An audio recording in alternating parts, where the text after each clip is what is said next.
Hello everybody, welcome back. Jordan here. Today we're going to be having some fun with Lego trains. As you all know, we've been rebuilding the Lego room, and with that rebuild came the new tables for the Lego city. These custom Lego tables are massive. They can accommodate 320 Lego base plates. And I was thinking to myself, I haven't had a whole lot of fun with Lego trains recently. So why not set up a massive train system here on these brand new tables and just have so much fun with Lego trains. You know, of course, we're going to be building a Lego city here in the very near future, but I've sort of got to sleep on it for a few days before we start laying out our basic layout and start, constructing the new and improved Lego city. So I thought, in the meantime, it's time to pull out every single piece of train track that we have, pull out all of our trains, and get them buzzing around on these tables and just build something really cool and have a lot of fun. So the first thing that I've got to do, of course, is extract every single piece of train track that we have. So let's get started. I could be wrong, but I think I've found all of my train track. I'm sure there's more somewhere, but look, we've got a whole box of flex track. Look at all the curves. Like, are you serious? Why do I need that many curves? Well, that's because you can't just buy straight track. It comes with flexes, or it comes with curves, or it comes with switches. You can't just buy straight track. And here's all the straight track.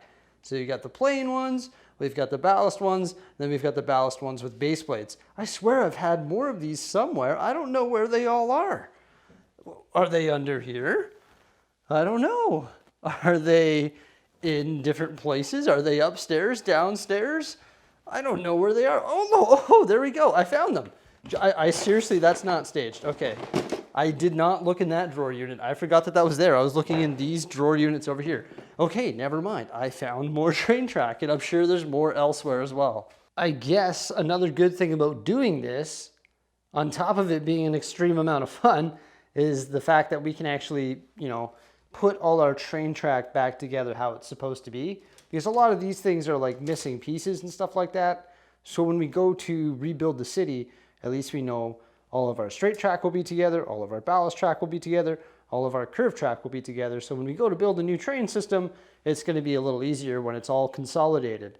Now, I don't know what the trains are going to be like here when we build the Lego city, but what I do know for sure is we're going to do something super special underneath the Lego tables with trains, just because I don't think we're going to have enough space up here. I know it looks like a massive train system, but when we actually rebuild the Lego city, we're going to have to do something underneath with trains as well, because there's going to be a lot of space under there that we can work with and do something pretty cool. Because, like I keep saying, when we had the old Lego tables that went way over there, there was a bunch of space underneath the Lego city that was like you couldn't access it.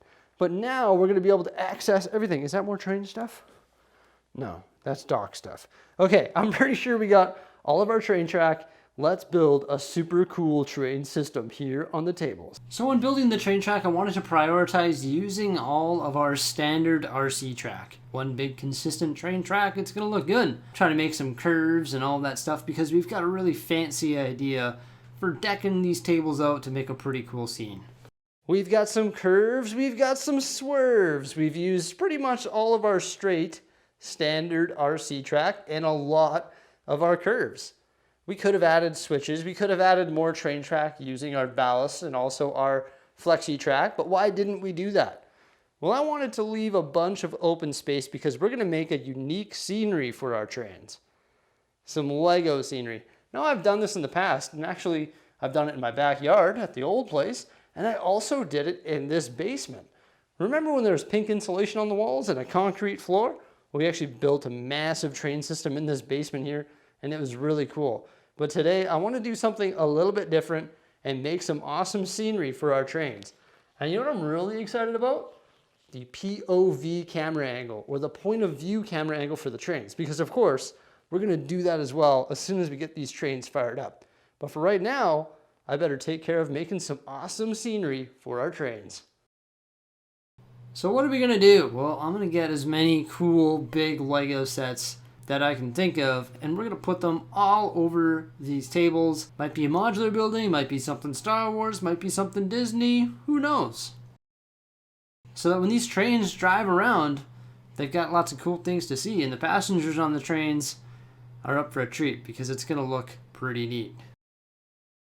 Well, holy cow, doesn't that look cool? Oh my gosh, I swear I could just keep going and going and going, and we could eventually just bring our entire collection over here. It's just ridiculous. But you're probably wondering, all right, what about the trains? When are we going to get those fired up? Well, the first thing that we need to do is get them back up and operational. You can see all my trains are actually right down here, and they are in a heap here and just a mess. So I've got to pull all those out, make sure the batteries are all charged up, and make sure they're all pieced together and in working condition so that we can get them going around this amazing Lego train setup. I just discovered that we have a total of 10 Lego trains here in the Lego room. I had no idea it was that many. We have 2 blue cargo trains, 1 green cargo train, the heavy haul train, 2 high-speed passenger trains, a motorized Hogwarts Express, this small Lego City train right here, a double long Lego City passenger train, and finally the Disney train. All aboard! So we're going to start with the Disney train. It makes its way past the Super Star Destroyer and the Mystery Machine, not to mention the Disney train station and the Disney Castle. Did you see the hippo? You're not supposed to see that. Then we got the orange Porsche and also the Titanic and the typewriter, Ghostbusters Ecto-1, and also a dinosaur. Watch out for the T-Rex.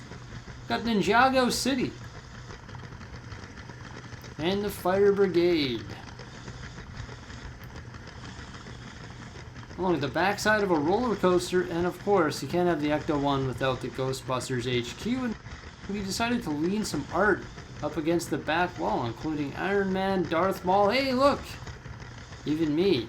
Passing by the medieval scene, that's the waterfall from it, and of course Darth Vader's looking over you as you pass by the Coliseum, right by the globe, and underneath the AT-AT Walker, going back in time. This is a time machine, and also the Death Star and Bugatti.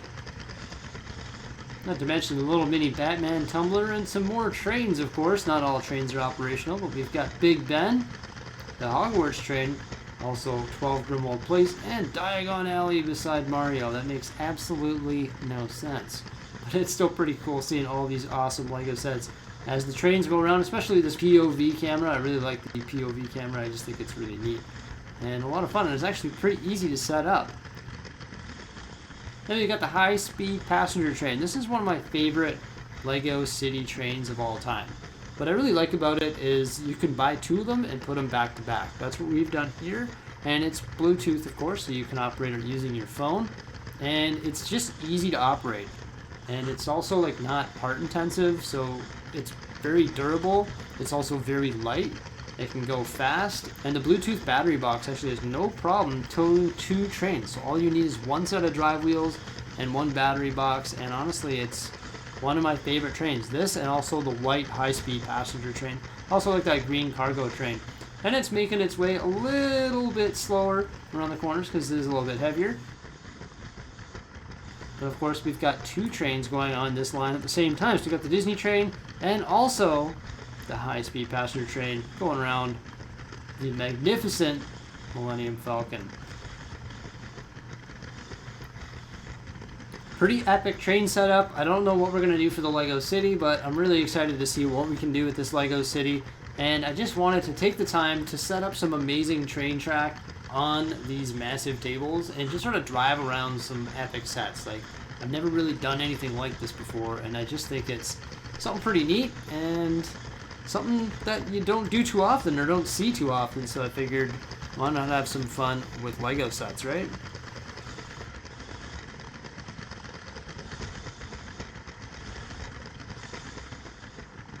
Yeah, like how long is this train? It's 1, 2, 3, 4, 5, like 6 cars or something? 6 cars long. I think that's pretty awesome that you can build it out of the box and get 6 cars. And the typewriter's looking pretty good there beside the Titanic. They sort of paired up pretty nicely too. Look at that. You got both trains in one shot.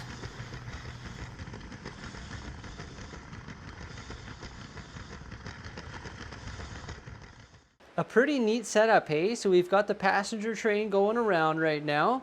You can see it just made its way underneath the AT-AT walker, and it's going around the Bugatti here. And you know what's pushing around that POV camera, or point of view camera? It's actually the Disney train. And it's the Disney train's tender that's pushing a GoPro on a wagon right here. There goes the point of view GoPro.